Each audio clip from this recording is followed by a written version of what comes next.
This is Our View, the television voice of Washington's working families, brought to you by the people who work for you, the proud members of the Washington Federation of State Employees.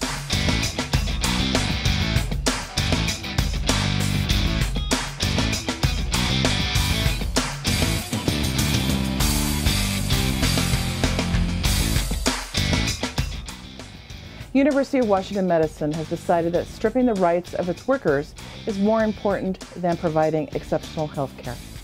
Though a state board has ruled their actions are illegal, University of Washington management is using tax dollars to appeal the decision. The workers, meantime, are asking, when will patient care be their priority?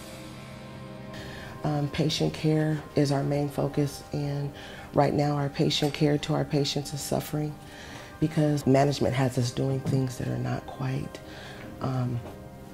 how we should be doing it with our patients. And I'll give you a couple of examples of, we are being told to triage our patients over the phone. We are not nurses, we are not doctors, and this makes for much errors with our patients. And we are expected to take 14 to 18 calls per hour, which is 70 calls in a day. And this leaves a lot of our patients not even being able to get through on the phone line because there's not enough of us to answer those calls. I'm just here representing those that couldn't come or they feel intimidated to come. We're told, some were even told not to come, and I think that's sad. And so I'm here to represent the Contact Call Center, and I thank you for having us. The union filed an action with PERC to address that issue because these workers are our members, and we believe the collective bargaining agreement does cover them. And we wanted to have the rights of the workforce immediately restored. We went to PERC. PERC ruled in our favor, so we thought at that point that the university would honor their collective bargaining rights again because PERC said they should.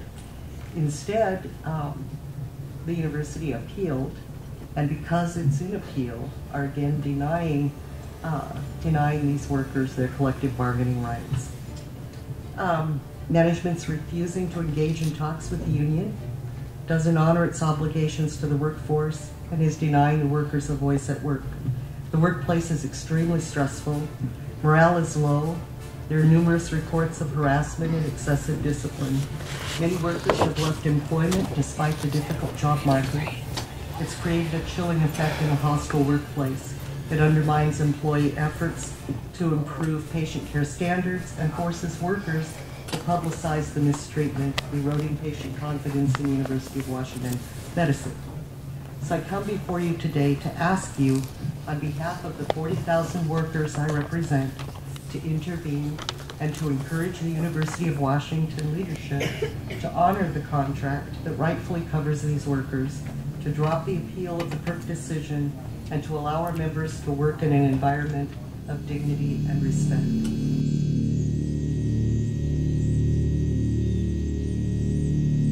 We've heard from Kim and Regina, who are the leaders of the union, and we think they're wonderful. They care greatly about their patients. They take great pride in their work, and we're here to support their struggle because we don't think that their treatment is acceptable. As Regina was saying, they have to take 70 calls a day in under 2.5 minutes, and that's not quality patient care. They're harassed on a daily basis where they're followed by management to the restrooms.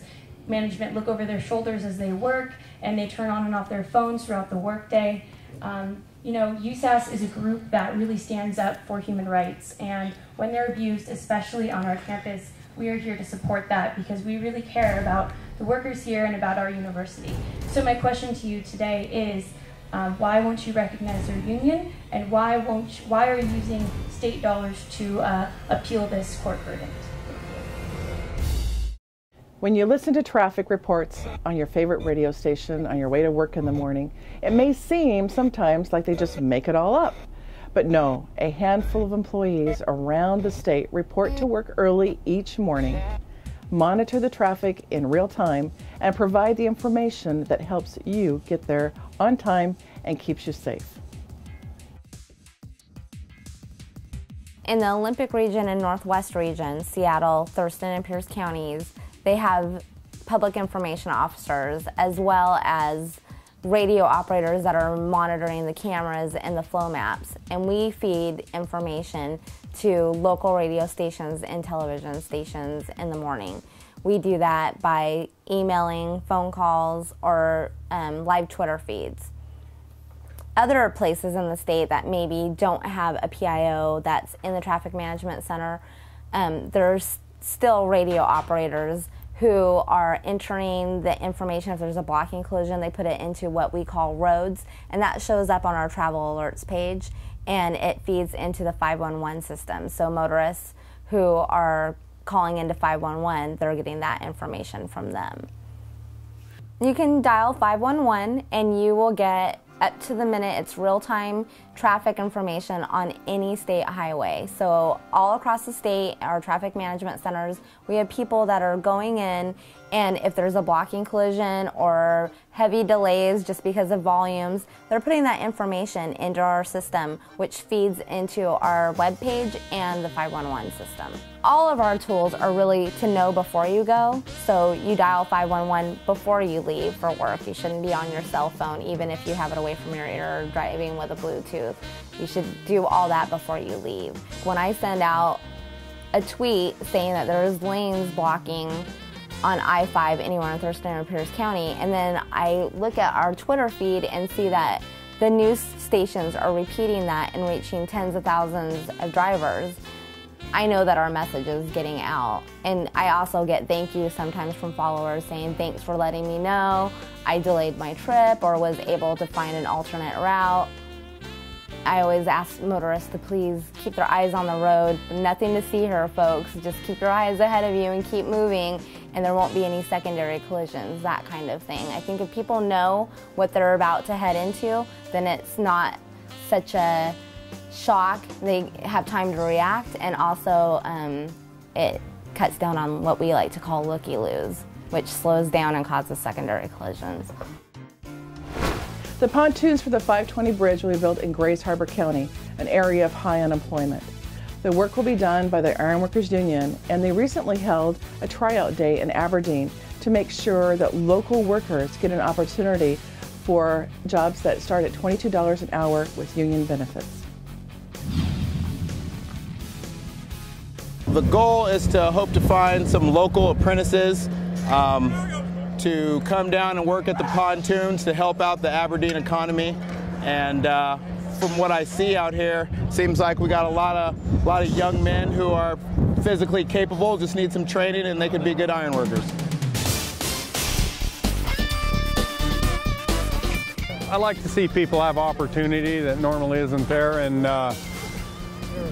you know, do something better for themselves. It's a good opportunity for the young people that can make a go of it and make a career for themselves. You know, part of the reasons why the pontoons are being built in Aberdeen was by the state was partially because of economics too. We're out here looking for potential apprentices that would work with Local 86. Preferably we get somebody from the local area so we could support the economy some in Aberdeen, in Grays Harbor area. We're trying to locate people that are interested in making a career in the ironworking industry in the Grays Harbor area. You know, that's our main focus here. But again, when the economy goes down or things happen in a person's life, one thing that the ironworking trade does give to these people is the ability to move about and to create a life in other areas or other places that they might want to go that they can't right now. This is always exciting for me, is to be able to watch guys, gals start out on a journey like that I've known. I had a great experience as an iron worker. I've elevated myself in the ironworking industry to different levels outside of just the day-to-day tasks in the field. But there's not a day that goes by that I don't remember back when I was doing the same thing that these individuals are doing here today, and starting out looking at these kind of foreign objects and saying, well, what am I supposed to do with that? And the people here are instructing them, showing them how to, you know, take and transform this piece of round rebar into bridge. And so, you know, those are things that I still look in amazement and enjoyment when I'm looking at what I did and just thinking about what the opportunities that these people are going to have. And these guys will start out making, you know, $22 an hour, and there's not too many places that you can go and start out like that and have a union backing, benefits and retirement and things like that.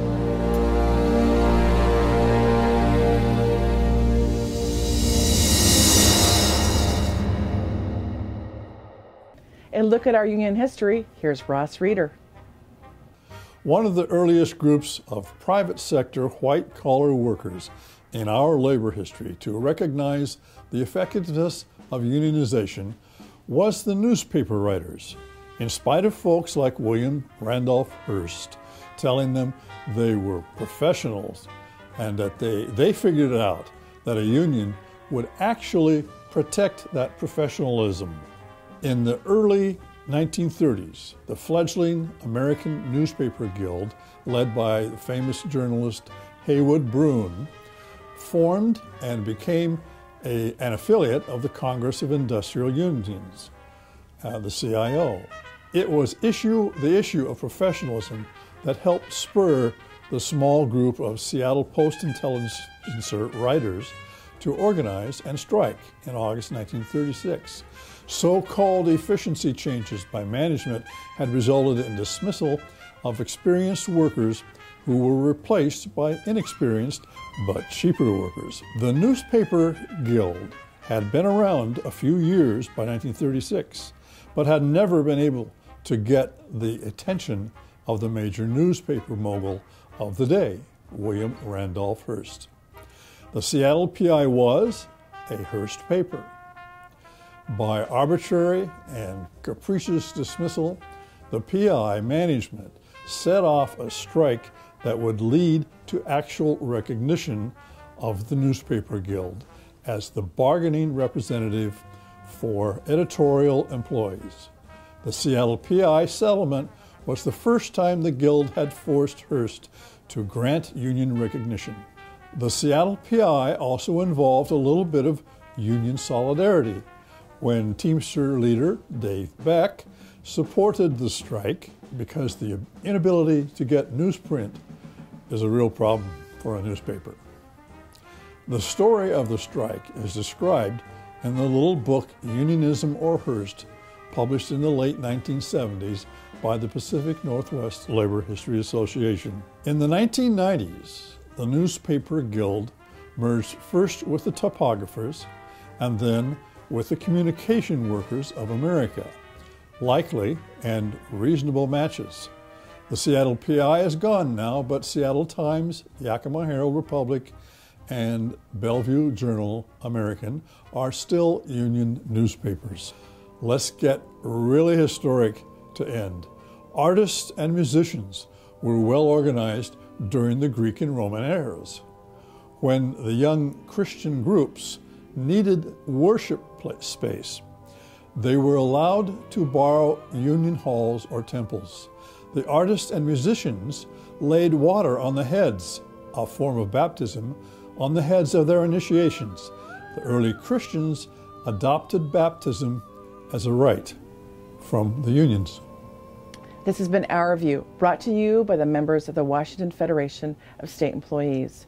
We remind you that when you accept a paycheck for your hard work, you don't give up your rights. Thank you for watching.